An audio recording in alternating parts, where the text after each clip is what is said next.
Good morning and welcome to the November 22nd issue being recorded on the morning of November 23rd. Came in after a nice weekend only to find my system completely dead. It took the better part of the day to get everything sorted back out, and so I'm catching up. So another good reason to be behind the curve on this. Okay, anyway, what's going on the markets? Okay, first of all, last week what happened? Volatility pretty much ruled everything that was going on. The markets, in my opinion, were pushing back on this whole QE2 thing, wondering why in heaven's name we were busy trying to push inflation. Markets pretty much were trying to tell Bernanke and the Feds how to run their business, and Bernanke pretty much dug in his heels and said, "Nanny, nanny, boo-boo, because I said so." So ultimately, while there's still a lot of unhappiness over the whole program and thoughts about whether the game is rigged, QE2 continues, and the markets seem to be kind of sort of digesting it.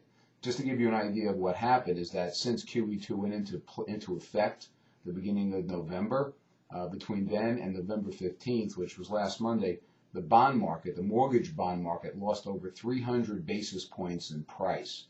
Now, just to kind of give you an idea of what that means in rates, that's about a 0.5% increase in interest rates. Generally speaking, 50 bips is about an eighth of a percent in rate, so it's at least a 0.5%.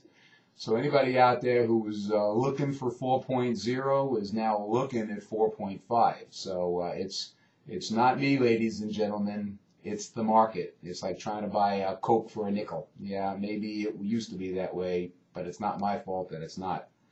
And then what's been going on since the 16th is that the market has been pretty much moving sideways. We're seeing a little bit of improvement, seems, but then it gives it back. So we're moving sideways. Rates are kind of holding steady for the time being. Now, where are we this week?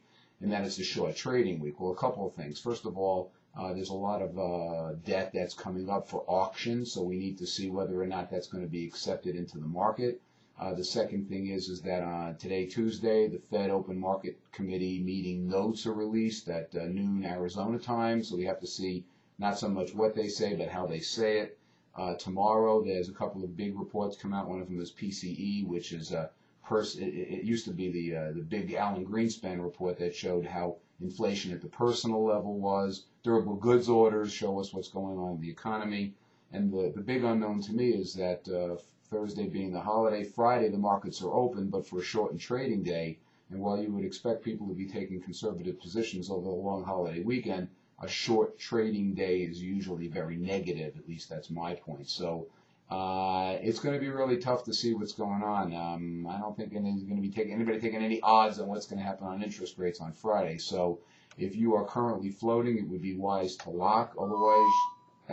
Otherwise you're going to need a pretty strong stomach to wait over the weekend and see what goes on. Anyway, if you have any questions, give us a call here. Todd Abelson, Sun Street Mortgage. Don't forget to check out the blog site, TucsonMortgageBlog.com. New report I put out there regarding the elimination of the FHA 90-day flip rule waiver. Very important. So check it out. Give us a call. Wishing you and your family a very happy and a healthy Thanksgiving. Bye-bye.